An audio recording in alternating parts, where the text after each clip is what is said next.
Magandang umaga po sa inyong lahat. Isang mapagpalang araw po. Kamusta po ang lahat sa inyo? Nakapagpahinga po ba kayo kagabi? Marahil yung iba po sa inyo medyo napuyat o pagod sa mga activities nitong mga nakaraang araw. Pero hayaan nyo pong pasiglahin po kayo ng pag-aaral natin ng salita ng Panginoon. Pag-aaralan po natin ngayon ay galing po sa Salmo chapter 139 verse 14. Pero bago po natin umpisan ng lahat, tayo po'y manalangin. Panginoon, salamat Panginoon sa inyong kabutihan, sa inyong pag-ibig sa bawat isa. Salamat sa bagong umaga. Salamat Panginoon sa inyong pagpapala. Panginoon, tulungan niyo po kami sa aming pag-aaral ng inyong salita, na maisabuhay po namin to, na mahiyakap po namin ang inyong mga pangako at ang katotohanan na gagaling dito. Salamat Panginoon sa pangalan ni Jesus. Amen. Ang salita po na pag-aaralan po natin ay galing po sa Salmo chapter 139 verse 14. No? Isang magandang paalala po sa atin ngayong umaga. Ayan. Sabi po dito, pinupuri ko kayo dahil kahanga-hanga ang pagkakalikha niyo sa akin. Nalalaman ko na ang inyong mga gawa ay tunay na kahanga-hanga. Talagang kahanga-hanga po talaga ang gawa ng Panginoon.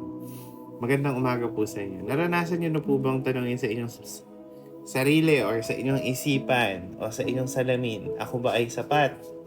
Sa mundo ngayon, madalas tayong nakukumpara sa iba na tila palaging nakikita natin sa ating sarili. Pero ang Salmo chapter 139 verse 14 nagpapaalala po sa atin na ang Diyos mismo ang lumikha sa atin at ang kanyang gawa ay tunay na kahanga. Kaya wag po natin hayaan na diktahan tayo ng mundo. Title po ng ating devotion ngayon, ang bawat isa ay obra maestra ng Panginoong Diyos. Sinasabi po sa Salmo chapter 139 na pinupuri ko kayo dahil kahanga-hanga ang pagkakalikha niyo sa akin. Napakagandang paalala nito. Hindi aksidente ang buhay natin.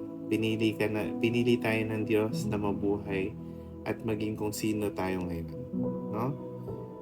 Isipin natin, ang bawat hibla ng buhok natin, ang ating mga mata, ating paraan ng ating pag-iisip, lahat po ng ito ay nakadesenyo po para sa atin.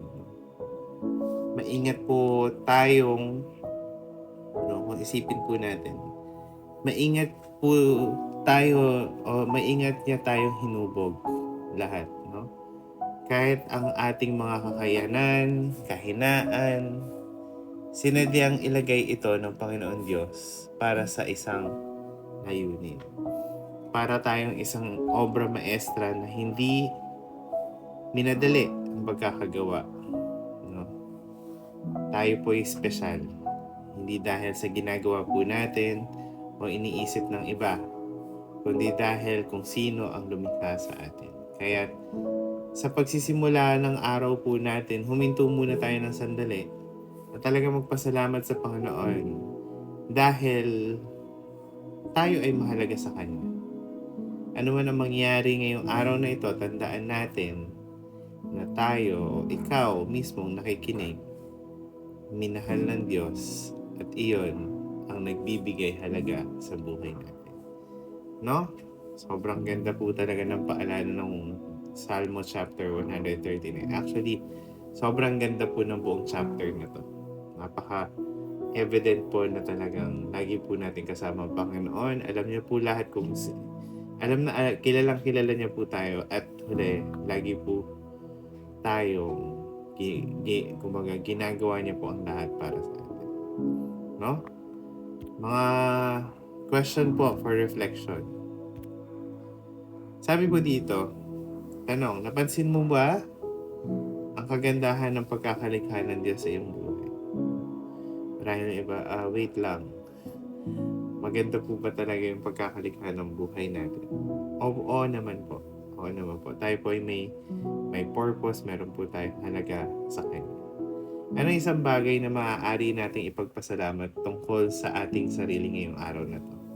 'No, tumingin na po ba tayo sa ating salamin? May nangyari bang maganda ngayong araw na 'to pagkagising niyo? May good news po ba?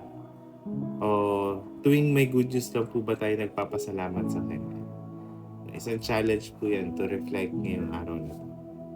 Paalala po,